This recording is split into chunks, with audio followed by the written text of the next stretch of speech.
Ini penting kalau aturakan, kok sekarang itu ada krisis begitu. Orang kalau pilpres menyorot semua, potensinya SBY sama JK sama Megawati. Memangnya kalau mereka soleh, orang baik terus jadi presiden, negara terus baik.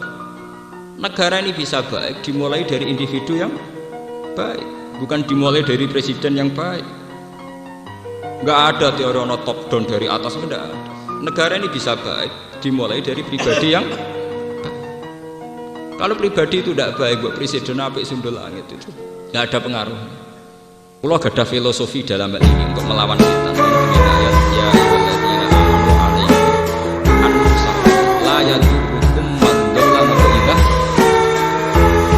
Dewe wong sing iman, alaikum anfusakum, sing penting awam dhewe atur, jogo. La yadurukum man dhalla idza. Wong liya sesat kabeh ora ana kowe dhewe entuk hidayah. Itu kelas-kelasan gitu. Ada kelas tawakal, kelas ekonomi, ada kelas macam-macam. Misalnya ngeten, cara hidup saya sehat, maksudnya cara memanage ekonomi saya sehat, cara ngatur keluarga saya sehat, cara kerja saya sehat.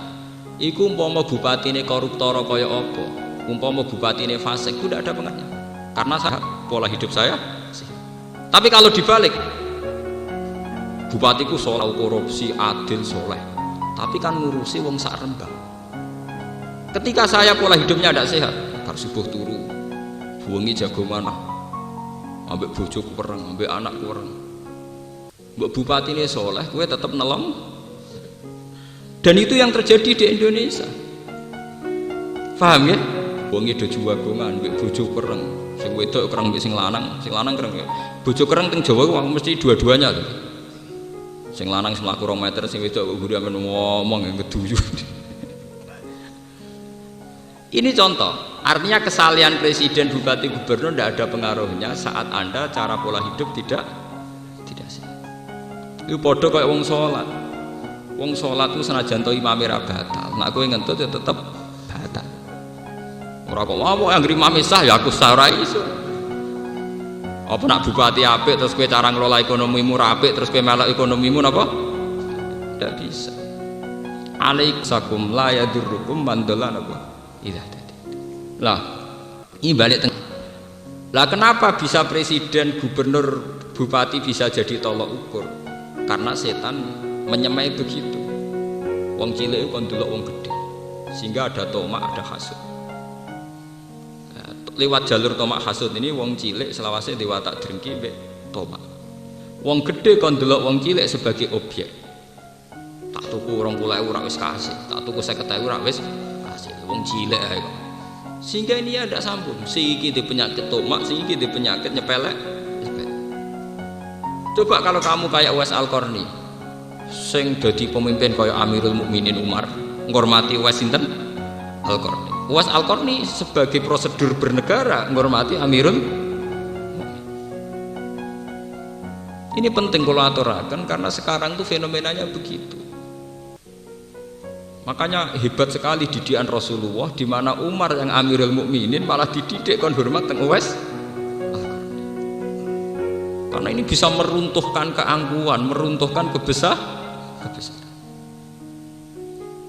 Kalau bolak-balik cerita, kalau nak seminar teng Jogja cerita, sehebat-hebatnya Menko Ekonomi, sehebat-hebatnya Gubernur BI, sehebat-hebatnya SBY, itu paling banter gawe kebijakan makro. Bahwa rakyat ini bisa makan tuh karena elemen-elemen kecil yang ada interaksi sosial. Ono tonggo loro gak iso kerja, tanggane ngekeki sego sak piring, akhirnya hari itu tidak mati karena dikasih tonggo sak piring. Ono wong di puskesmas, mosok SBY sing ngeterno atau JK sing ngetero ya tanggane sing duwe tosa wis rusak. Tosa tuwa tapi kasil ngetero tanggane nduk puskesmas. Engkau sing ngutangi wong melarat kancane wong melarat iku duwe adul bebek dienggo ngutangi berobat ning puskesmas. Itu jutaan, berapa puluh juta hukum sosial yang diselesaikan pakai interaksi sosial. Justru kita dadi wong cilik bangga, kita ini lebih cepat lebih baik wong cilik iku. Mergo nak njuk tulung ora usah prosedur nganggo proposal nganggo tanda tangan. Orang kecil itu paling cepat dalam nulung tonggo. Ana tanggane rondo melarat kayak sego langsung mangan, ono tanggane loro kita terus nganggo sepeda motor langsung berangkat. Kita tidak usah tebar pesona, tidak usah lebih cepat, lebih baik. Kita pasti lebih cepat. Paham ya? Itu jutaan kasus di Indonesia masalah sosial yang menyelesaikan itu hukum sosial. Makanya kita jadi rata harus bangga. Kita ini lebih hebat ketimbang itu semua. Buatan saya bukan ngajurkan apa-apa. Ya kita nanti tetap milih presiden, milih wakil presiden. Tapi jangan berlebihan berharap kalau masalah sosial bisa selesai. Masalah sosial selesai lewat kita-kita ini. Memang harus ada struktur yang namanya negara, ada presiden, ada wakil. Tapi itu hanya struktur pemerintahan negara. Tapi kalau hukum sosial kita selesai. Coba berapa juta orang bisa sekolah? APBR SPP rakelar, engkau nara kelar di DO. Yang nolong juga kadang mau tukang ojek. Paham ya? Tanggane sing terima tukang ojek. Ada rondo ramah, tanggane sing terima pemulung. Dan itu jutaan kasus begitu. Orang miskin saling bisa makan lewat hukum sosial yang berjalan di antara mereka. Tapi kita kayak kalah. Kita ikut-ikut berpikir secara global. Orang miskin ini karena Menkonya berpikir neoliberal. Dan dia tidak paham neoliberal. Wow, wong kula sing paham ora tau ngomong ngoten. Aku lho sering ditamoni tiyang jak bakal sono liur berat ya sing padha. Sing muni kerakyatan donyane malah triliunan. Ya ruwet to. Ya kok mbok enteni ku piye? Paham? Ya maksudnya nak rakyatnya di duit 1 triliun meneh kita sing ra rakyat malah akeh. Nah ini contoh kecil, ya, betapa hebatnya didikan Nabi. Didikan Nabi itu begitu, menciptakan hukum sosial itu segala-galanya. Ya, menciptakan hukum sosial itu apa? Segala-galanya. Sampai Quran sing sakral ngoten itu nak hukum sosial diulang-ulang. Misalnya, alam yajidka di manfa'a wa wajadaka dhallan wa wajadaka ailan fa'amal yatima fala taqhar wa ammas sa'ila fala tanhar. Ya lu ojo sentak. Teng masalah haji nggih ngoten. Wa atimul ba'isal faqir wa atimul qani awal kata. Kowe nak haji iku kudu ngekeki mangan wong sing isin ya. Wa atimul ba'isal faqir nak orang fakir kayak mangan.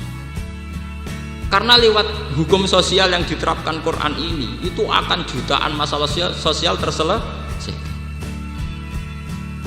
Tenggene napa jenenge surat niku malah jelas falak tahamal aqobah wa ma adraka napa mal aqobah napa aqobah iku raqobah au it'amun fi yaumin ngekeki mangan.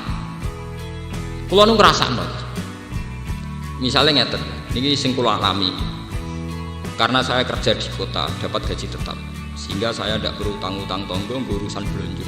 Secara hukum ekonomi hidup saya sehat karena saya tidak berutang-utang untuk anak saya untuk istri saya secara dan saya bisa memanage kalau pendapatan saya sekian, pengeluaran maksimal sekian, saya harus sekian. Itu secara hukum ekonomi saya sehat.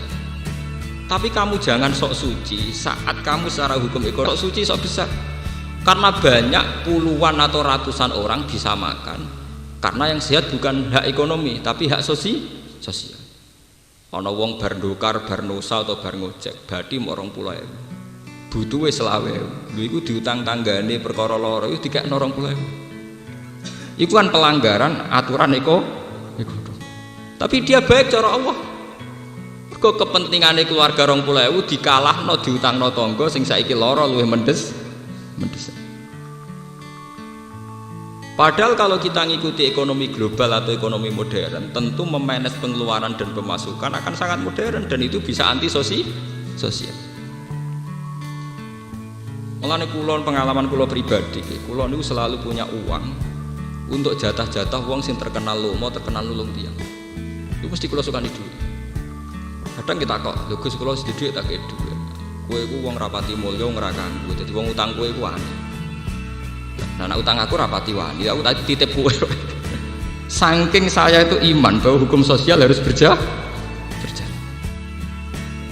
Mulane nek dadi wong rapati kanggo murah nu hikmahe gedhe. Wong nak rapati kanggo rapati terhormat, wong nyileh to saham ya wani. Ngasap sepeda motor ya wani. Kowe nak dhewe jagung gedang ning Tegal ya nyolong ya napa? Wani. Dengan demikian kowe ngamal sosial besar-besar. Lho niki tenan iki.